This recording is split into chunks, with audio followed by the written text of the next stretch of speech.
problem. My dad is absolutely ideal. And the guys I mentioned as well. You've been lovely. I'll hand you back to Neil.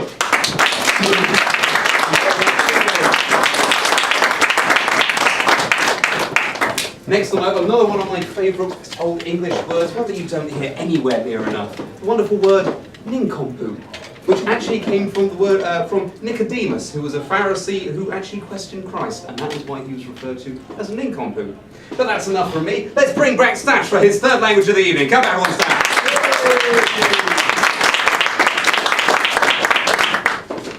I believe this is the last one of the evening. Although it is a little bit shorter, and so I've just decided that since there was a mention of Klingon, I actually was never interested in constructed languages before. I wasn't really only interested in natural languages. But I went on this kind of really nerdy convention in Berlin where it was lots of people who were interested in, like, just amateurs basically, who were interested in languages, learning languages.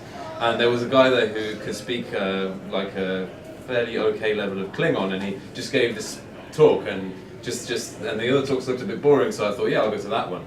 And there was just this tiny little thing which I thought was nice. They had this little joke. They have lots of little jokes embedded in it, and he told us one, which is that the Klingon word for fish is "ti" or something like that. It's deliberately made to sound terrible because that's part of the story, I imagine. The spelling is G-H-O-T-I, and the joke is that it's the way that English is spelt. Because GH in some words, like enough, right? O in some words, well, in one word really, women, and then TI in a whole bunch of words, like information. So it's enough, women, information, it's fish. Fish is actually spelled "kati" in English. Anyway, but that was just an aside. So the language I wanted to tell you about quickly is called Siwu. Now, it's in Ghana. It has compared to the other language, it has quite a lot of speakers, 27,000, still not that many.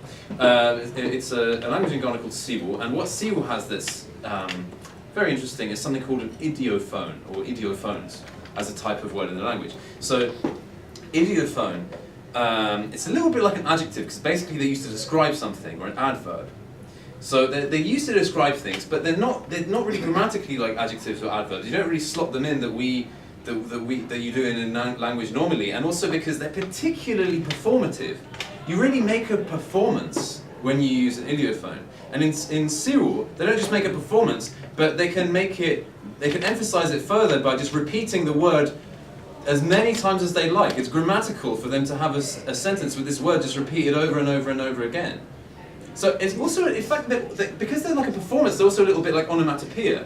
So there's somewhere between a word like, I don't know, explosive and a word like bang. Except that they can kind of go like, so was it bang then? And you go, well, it was actually bang, bang, bang, bang, bang, bang, bang. That's roughly how they use it. So an example of this is, for instance, they have and it often comes together with a gesture when they have these words. So an example of this is, they have a word keleng. Actually, it's not keleng, that's wrong. The word is keleng keleng. So now keleng keleng is a description of the sound and what it looks like when something shiny drops down, like comes out of a bag. So it's like, oh yeah, you had like this bag of stones, and you like dropped them on the floor, and they kind of went like keleng keleng keleng keleng keleng keleng keleng. And it's like, what was it like? Was it keleng keleng? Yeah, it was like keleng keleng keleng keleng keleng keleng keleng keleng keleng. And they actually use that as a word. They can just keep on going like that for a while if it's really keleng. Like, really keleng keleng, sorry. It has to be at least twice. So another example is if something's spicy, they'll go like, do you know what that I kind of think it's like sa a bit more than before. So it's like, oh no, let's add some more, then it will be sa. And I really like it when it's like that. So like, they just lengthen it. They just say it for a really long time. Or another example is so it's. Anyway, I'll get onto that example in a second, but like, if you ask them to define these words, they can define ordinary words. If you ask them to define, I don't know, what is a jacket, they'll say it's a kind of piece of clothing that you wear on the outside. I'm not sure if the jacket is part of the culture of Get, but you know, they can make that kind of definition if you ask them to define, you know, what is what does, I don't know, red mean? You'd be like, well, red is like the color of, blood and also this other thing and so on. So they'll be able to define words usually, but when it comes to idiophones, they're a bit stuck. It's very hard for them to define idiophones. They can only just perform it for you some more. So for instance, they have a word like, they have the word mimi mimi, and the word mimi mimi if it's something is small and round. So for instance, if you go like, oh, so can you, I'm quite confused about your word. Can you, I don't really understand what mini mini means. So they'll go, oh, well, it's kind of like when something is like kind of small and round, it's kind of mini mini mini mini mini mini mini. And you're like, no, I don't get it. Can you give me a further description of what you mean? Well, it's kind of when it's small, it's like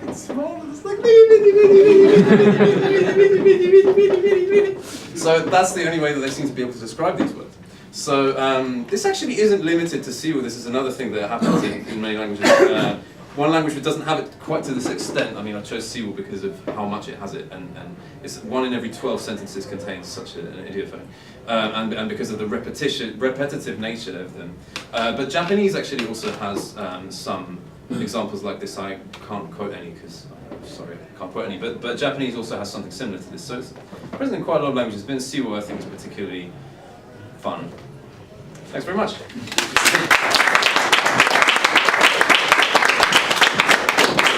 Cheers, Dash, that was great. Got one final speaker to introduce you to this evening. This is a gentleman who's doing a talk all on the subject of stammering, the commonest form of speech disfluency. A stand-up discusses his stammering and the science behind it. Would you please welcome David Jones?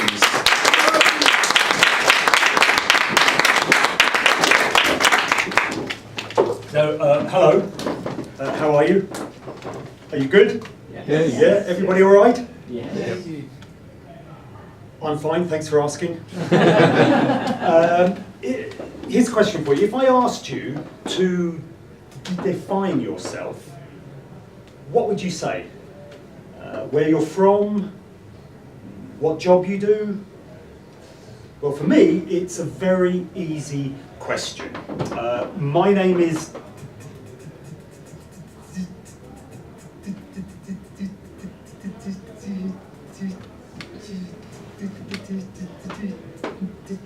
David Jones, and I am a stammerer. My friends will confirm that.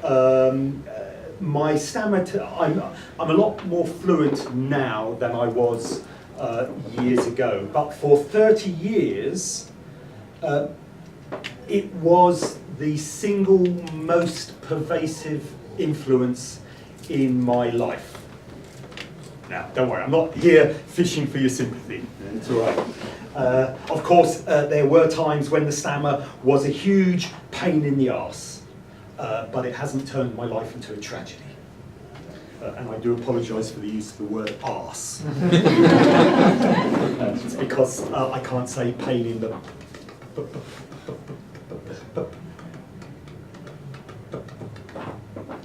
backside. So tonight I'm just going to talk about how my stammer has impacted on my speech and communication, a little bit about how I've improved my fluency, and just some facts and some of the science behind stammering. And before I go on, let me just explain. If at any time I hesitate, it means I'm about to stammer, or I've forgotten what I was going to say. When I was a kid, my speech impediment was so severe I couldn't string 5 words together without stammering. And my involuntary repetitive sounds and the ugly facial contortions that I went through and that I still go through if I'm stammering meant that people would laugh at me, or they would just look at me as if I was mentally disabled. And of course this made me very embarrassed, very self-conscious, low self-esteem, and it gave me an absolute terror of speaking to anybody. When I was at school, I was too embarrassed to answer questions or to read in front of the class, and some teachers thought I was stupid. I remember one teacher would sit me at the back of the classroom and say, "Can you draw a picture with these crayons?" And that was A-level mathematics.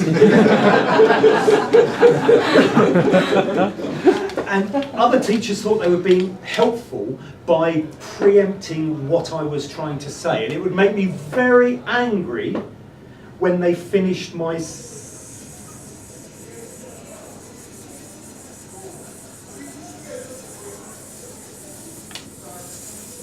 sandwiches. If you know anybody who stammers, never finish their sentences for them. They hate it. Okay. But my English teacher at school, he was brilliant. He was very encouraging, and he cast me in the school play. We did Tom Stoppard's The Real Inspector Hound, and I played the part of the corpse. At 14, my parents sent me to speech therapy, where I learned that if I was relaxed, I wouldn't stammer so much. And after a few months, my mum said, "Wow, your fluency is improving. Those magazines under your bed really help." But of course, the worst thing was when I was a teenager was just trying to chat up girls, because they'd always ask, "What's your name?" I could adopt a philosophical approach. My name is not important. Judge me by my actions. I also had a terrible twitch. Of course, that never worked. That never got me anywhere. So in the end, I just have to be honest and say, look, I do want to tell you my name, but first, I have to go and have a quick look at a magazine. At 17, my career choices were determined by me imagining going to a party and people asking, "So, what do you do?" So I immediately ruled out being a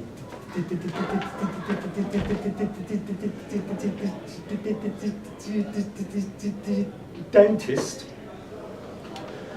or an air traffic controller.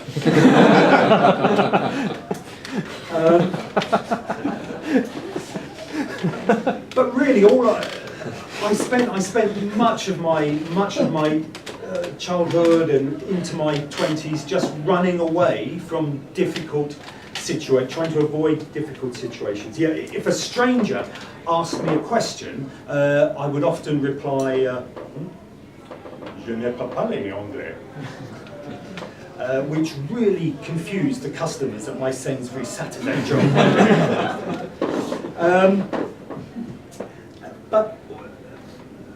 But all I was doing was basically sort of in denial. I was in denial, and then eventually I realised that this is just crippling my life. I need to do something about it. The speech therapy hadn't worked, and somebody suggested public speaking, and that's what I did. But it was linked. It was linked with the most important thing that all stammerers learn, and that is to disclose that they're a stammerer. By telling you I have a stammer, I'm giving myself permission to stammer in front of you, rather than struggling to try and hide it. And that disclosure removes a lot of the pressure, and actually reduces the stress and makes you more fluent. And now, because my fluency today is very good, sometimes when I meet somebody for the first time and they don't know that I have a stammer and I'm talking to them and then eventually I stammer, they go, and they say, do you really have a stammer, or are you just putting that on? I go, yeah, like I started faking it when stammering became cool. And somebody once asked me, why don't you, look, to save all the struggle with your name, why don't you just change your name by the deed poll? I said, well, that's easy for you to say. but why should I lie about my identity? Yeah, the person you are today is determined by your interactions with the world over your lifetime.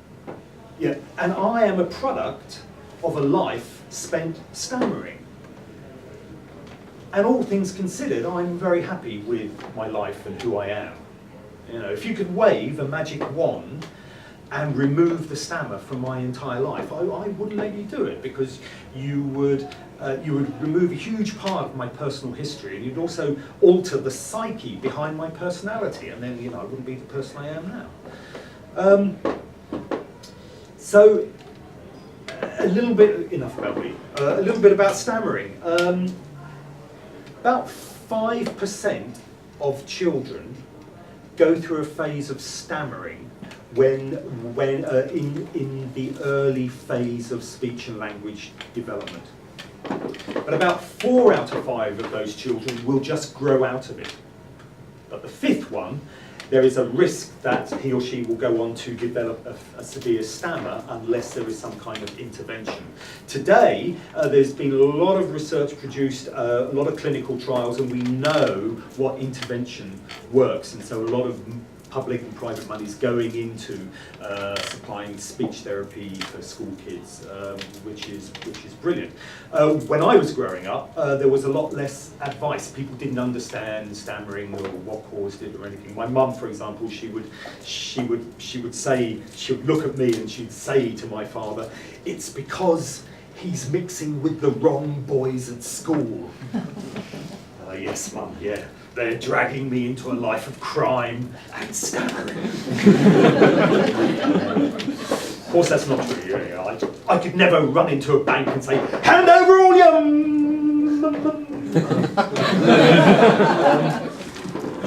About 1% of adults have a stammer, have a severe lifelong stammer. 1%. And the really interesting thing is when you look across countries, when you look across cultures and communities, that figure is the same for all ethnic groups and also for all socio-economic classes as well. Scientists don't know what the cause of stammering is. They haven't identified a single cause. There are, they believe that there is growing evidence that there is a genetic link. The most recent study suggests that about 10% of people who stammer have some kind of genetic predisposition, because there are 3 genes that have currently been identified that occur in about 10% of stammerers plus their close family. If you have a stammerer in your family, your child is 3 times more likely to have a stammer. However, it's not due to, how am I doing for time? Some people think, it's nervous kids who stammer. So, if you have a nervous if your character is nervous, a nervous predisposition, then you're more likely to have a stammer. Actually, that's not true at all. The research doesn't suggest that at all. However, if you do have a stammer, then being in a nervous or stressful situation can trigger the stammering. So the research has now identified particular proteins which are associated with activity in the brain when people are stammering. So some of the neural networks of stammerers appears to be different from non-stammerers, and some of these proteins are involved in some of that some of that neural activity that goes on when people are in a scanner and stammering. And it's very interesting from an evolutionary point of view. Those genes have also been, those same genes have also been identified in birds whose song pattern is different from the majority of the song patterns for that species of bird. So apparently birds can stammer too. There's a look of amazement on your face, so that's fantastic. I'm glad. I think that's it. That's my time. But if anybody's got any questions, I'm more than happy to talk about it afterwards. Thank you very much for your time and attention.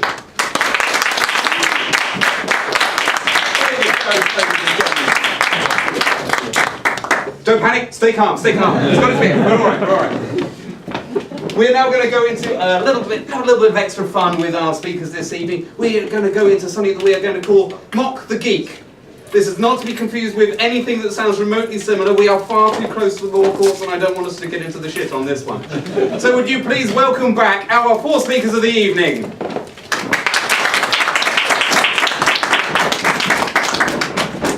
You guys all know the format. I've got a series of questions to ask, and at the end, once I've asked all my questions, I'm going to get, by round of applause, a vote from the audience as to who they like the best. So, question number 1, and this goes to anyone, jump on in whenever you want. If you could lose one word from the English language, what would it be? Scribosis. And why?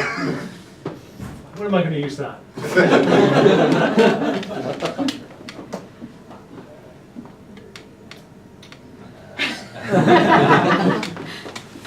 Pneumono ultramicroscopic siliconovolcanic conosis. Because it's really hard to say. Half an hour ago when